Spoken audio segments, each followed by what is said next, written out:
الحمد لله وكفى وسلام على عباده الذين اصطفى أما بعد فأعوذ بالله من الشيطان الرجيم بسم الله الرحمن الرحيم قال النبي صلى الله عليه وسلم مثل الغني ظلم أو كما قال النبي صلى الله عليه وسلم. وقال النبي صلى الله عليه وسلم الظلم ظلمات يوم القيامة أو كما قال النبي صلى الله عليه وسلم. زما عزتمندو نبی علیہ الصلوۃ والسلام فرمائی چې مثل الغنی ظلم، کوم سړی چې مالدار وي او په هغه باندې د چا قرض وي او باوجود د مالدارۍ نه هغه په هغې کې ټال مټول کوي، نن ناشه سبا راشه بیا به درکړم او نشته، نو دا چې کوم دی دا ظلم دی. نو ظلم یوازې دا نه دی چې سړی بل سره زیاتي ځان سره هم سړی ظلم کوي، دا په خپل ځان باندې ظلم دی. څنګه؟ ځکه نبی علیه صلات وسلام فرمایي چې چا سره زیاتې کول، چا سره ظلم کول، دا د قیامت پر چې کوم دی دا به تیارې وي، دا سړی بیا په تیارو کې پروت دی. زما عزتمندو دا خپل ځان سره ظلم دی. لږ دغه ټایم کې سوچ کول پکار دی چې یاره زما د دوست، زما د خپل، زما د رشتہ دار، زما د جان پہچان والا د ما سره یو احسان کړی دی، نو د هغه احسان بدله چې کوم دی اوس په بدۍ سره نه دی ورکول پکار. ځکه چې الله رب العزت فرمایي هل جزاء الاحسان الا الاحسان، آیا د احسان بدله احسان نه ده؟ چې تا سره یو بنده احسان وکړي نو هغه سره د احسان معامله پکار ده. داسې نه چې بس بیا هغه ته دې ته مجبوره کړي چې هغه هر ټایم ستا دروازې ته ولاړي او تا ته ورډوي او ته نه، چې بس تا سره بل یو حدیث کې راځي نبی علیه صلات وسلام فرمایي کله چې څوک د چا نه قرض واخلي او په دې نیت باندې واخلي چې یاره دې ټایم کې چې کوم دی زما ضرورت دی او چې کله م الله رب العزت وس راکړي نو ډومنې به د قرض ادا کړو، نو الله رب العزت دغه کس ته چې کوم دی د قرض ادا کولي توفیق ورکوي.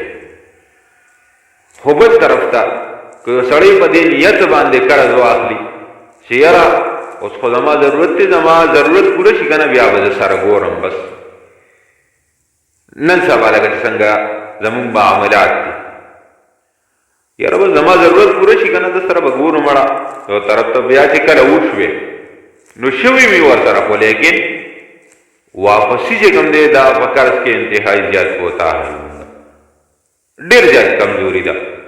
نو چې کوم سړی په دې نیت باندې قرض اخلي چې یاره ګورم به ورسره، نو الله رب العزت داسې کس له د قرض ادا کولو توفیق هم نه ورکوي. ګورې او الله دې نه کړي چې دغه څیز چې کوم دی زما په ذمه باندې پاتې شي او زما زندګي ماله مهلت رانه کړي او زه د دنیا له لاړ شم. نو دلته خو مونږه څوک سفارشي بوځو بله څه طریقه وکړو د هغه کس نه ځان خلاص کړو، خو لیکن بیا ګورې د قیامت په ورځ چې کوم دی په دې څیزونو نه الله رب العزت د چا سفارش مني، نه څه دغه اخلي رشوت اخلي، نه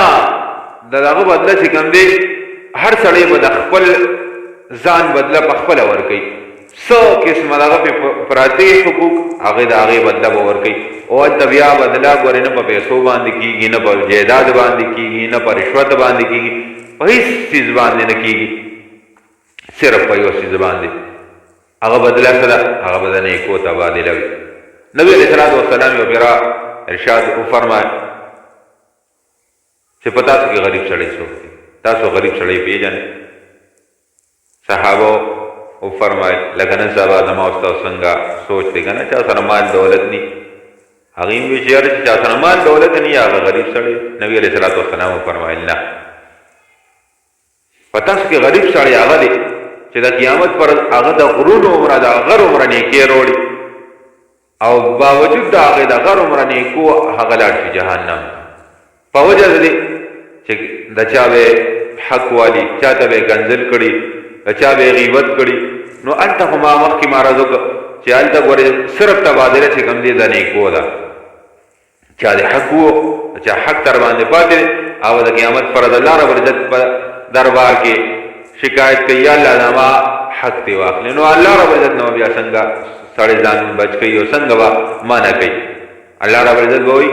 د دې په بدله کې چې کوم دی دغه چې کوم دی حقدار ته هغه ته دومره نیکي ورکړي، نو ستا دغه نه چې کوم دی عمل نامې نه به هغه ته نیکي ځي. تر دې چې وي دي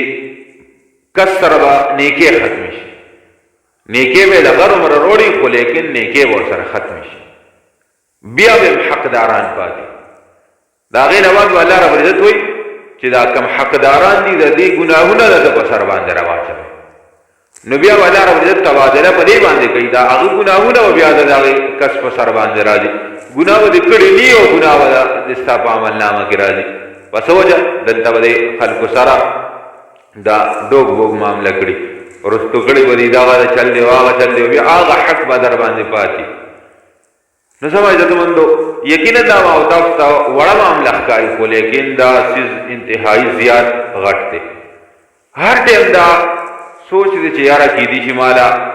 دومره مهلت زندگی رانه کړي چې دا حق پکې ادا کړم، او که دغه حق پاتې شي نو ګوره بیا یو دیشتال ده چې دا حق به بیا د نیکو په تبادله یا د ده ګناهونه به زما په عملنامه کې راځي.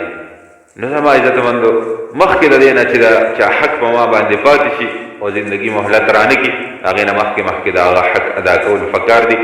الله رب العزت عمل کول اسان کړي. واخر دعوانا الحمد لله رب العالمین.